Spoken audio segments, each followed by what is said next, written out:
In this video, I'm going to be talking about the difference between a blockchain versus a BlockDAG, but specifically, I'm going to be talking about how orphan blocks are handled because that is such a huge deal and it makes a night and day difference. So orphan blocks are the purpose of this video. All right, so we're going to be talking about Bitcoin first. So how on earth does a Bitcoin blockchain handle orphan blocks, right? And I'll be talking about why they're important, why they matter, what's the purpose of them, blah, blah, blah, blah, blah. Everything you need to know, this is a crash course. All right. This is the Bitcoin blockchain.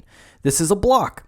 Miners add blocks, which are full of transactions to the blockchain, right? So, boom, boom, boom, boom, boom. You can see blocks are added. And we're going to take a look. We're just moving the chain now. What happens when two miners at the same time, they find blocks at the same time? You know, that's a problem because notice how it's a linear line, right? So Bitcoin has an issue. There's an inefficiency in the hash rate. Not all of Bitcoin's hash rate goes to securing the network. Some of it is wasted. And so what happens is we're reshifting the chain a little bit so we can take a look. These are two miners who did work. They both got the cryptographic proof to secure the network, and the only issue is they both have valid blocks. They're both trustworthy miners, but the problem is they just happen to find a block at the same time. So what does Bitcoin do? It can't have two blocks in the same spot. It's a chain. It's not, you can't start stacking stuff on top of each other. It's going to get messy, right? So with Bitcoin, it has to get rid of one of these. And so what it does is it just waits. It waits until miners find a new block. And you can now see this is the new block, right? A bunch of miners found a new block. And you can now see, like right here, this is a little mini chain. This is the original chain. And so this is now a longer chain than this. So all Bitcoin does is it says, bye-bye, get out of here. Because no one discovered this one. So basically what happens is that block disappears and it gets wasted, thrown away, and that's called an orphan block. The block that is wasted and thrown away. And now you can see Bitcoin's chain looks like this. So I'll replay it again. Miners are mining. They find a block. A bunch of people compete. One person finds a block. A bunch of people compete. Another person finds a block. A bunch of people compete. But two people find the block essentially at the same time, right? Within the 10 minutes. Bitcoin blocks are mined within 10 minutes. So if two people find a block at the same time within those 10 minutes, right? That's when Bitcoin's like, okay, don't panic. We're just going to keep mining and ignore it for now. And then miners find another block. And then Bitcoin says, okay, well, 10 minutes has passed. This is the longest chain. This is what's called longest chain rule. So this is the longest chain. And this one gets orphaned, thrown away. Now, we're going to get into this is a huge deal, what just happened. So we're going to get into this. This is an orphan block. The problem with an orphan block is that this is a 100% valid block. Someone did real proof of work. They were honest, and the only reason it happened is because someone else just had better internet than them. So in this example, this guy gets kicked off the network, this guy, because this guy just had better internet. So boop. So even though you're honest, someone else with better internet or a few other reasons beats you. And so that kind of sucks, right? And so that's just wasted energy. So there's a bunch of problems that come from this. Right? It's an absolute waste of energy for the network. Nothing is gained from an orphan block.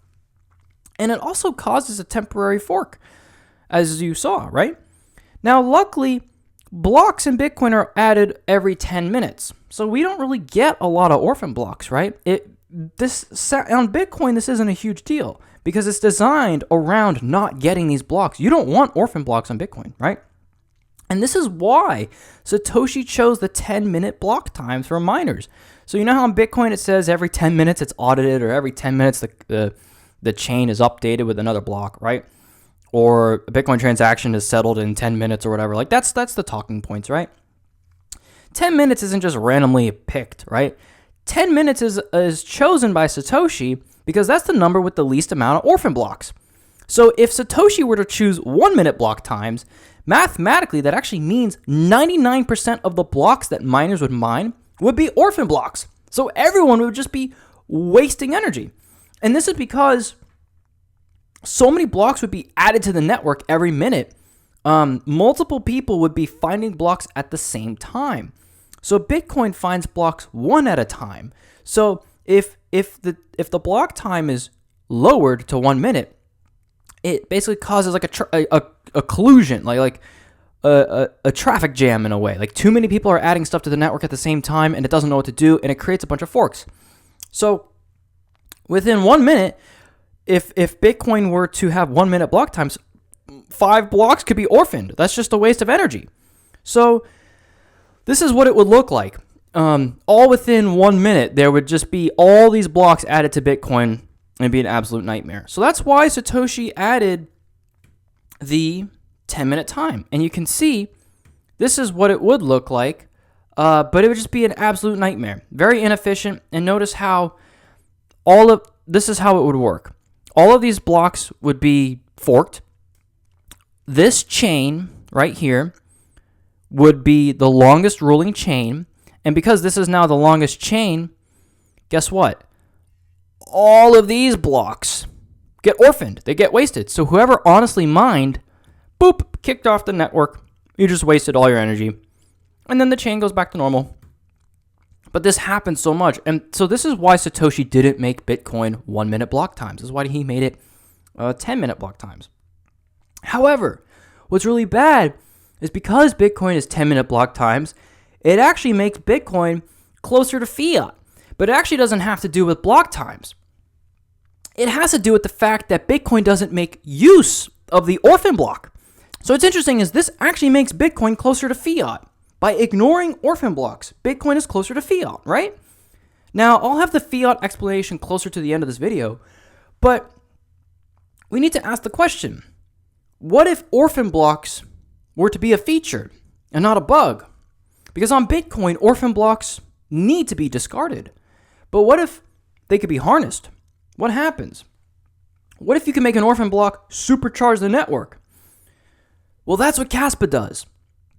And so Kaspa converts all that wasted energy in orphan blocks and it harnesses it.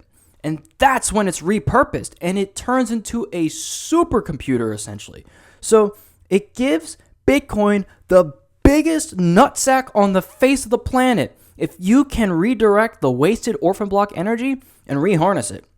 So what this does is it basically puts Bitcoin on Viagra, it puts Bitcoin on roids, Fent, Adderall, meth, you name it. This is a huge innovation in blockchain technology. Being able to harness the orphan block. So I'll give you 2 bullet points and then I'll show a visual. So Bitcoin throws away a valid block just simply because it was second. Kaspa says, let's actually keep it because it adds redundancy to the data set. And so if we keep the block, it's a duplicate. So the same way 10 nodes is better than 1 node, right? It's redundancy in the data. So keeping the orphan blocks can actually make the network stronger. So by choosing to keep the orphan blocks, it strengthens the security of the network. But that's not it, all right? There's way more to it. So that's pretty cool. Security, who doesn't like that? Boring. That's not why it's amazing. That's just a security benefit. And there's actually huge security benefits to it, but that's the boring stuff compared to this. You ready? So remember how I told you if you were to make Bitcoin have 1 minute block times, everything that would be created was essentially be an orphan block? Well, if all the orphan blocks are used, do you know what that means? You can do 1 block per second. You can produce 10 blocks per second. If this was the Bitcoin network, it would implode in on itself. But that's because orphan blocks are discarded. So if you can make use of them, you can get instant finality. You can have a transaction, boom, done in a second. So you don't have to wait. There's no time. It's just instant. It's internet speed. So this is what allows for instant finality is by utilizing the orphan block. So this is how Kaspa gets insane speed. So notice how I said 1 block per second earlier, and then I also said 10 blocks per second? This is the core feature as to how how technology can get better and better as hardware improves for the nodes and the miners on everyone's home networks or whatever, on the decentralized network. As computer hardware gets better, we can upgrade the network from 10 blocks to 15 blocks to 30 blocks to 50 blocks to 100 blocks, right? Because we can utilize all the Orphan blocks. So the only limiting factor now is technology, not software. Bitcoin's limiting factor is software because it doesn't know how to use the Orphan block. Or on Kaspa, the only limiting factor is the actual hardware. And we're humans. We innovate so much. So we can upgrade to 50 blocks per second when the hardware permits, right? And so the same way technology gets better, that's what's going to happen with Kaspa. It's only going to get faster. And so Bitcoin is stuck forever because of the software in the year 2009. It will only get slower as more people start to use the network. Kaspa will always match the speed of current human innovation. And that's because it utilizes the Orphan block. So this in it of itself is an added security feature. And this is the exciting part. The security feature I mentioned earlier about redundancy, and then I just mentioned how there's instant finality. But this instant finality feature and the 10 blocks per second is another security feature. So, what sounds easier to hack? 1 block every 10 minutes or 10 blocks every 1 second? Right? What gives an attacker more time if they're going to try to 51% attack the network? Bitcoin. Bitcoin's the slowest one. If you're going to have someone break into your house, would you rather give them 10 minutes or would you rather give them a tenth of a second, right? Well, that's Bitcoin. Bitcoin just says 10 minutes. All right, you can break into the house. We got 10 minutes. It's a really strong door, but you got 10 minutes. Now, Bitcoin's very strong, so they're not going to break in. But Kaspa, it says it's a very strong door. You have half a second. Okay, get out.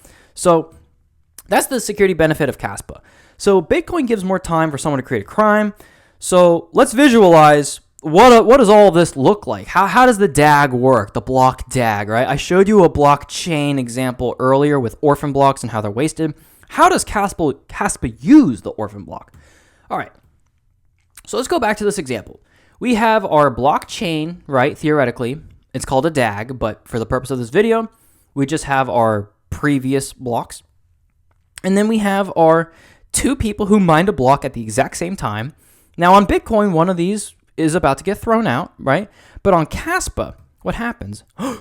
In Bitcoin, this is the longest chain rule, right? So this guy should be kicked out, right? This is what happens in Bitcoin, right? This guy, orphaned, kicked out. Okay, so what happens on Kaspa? Well, the network, do you see that?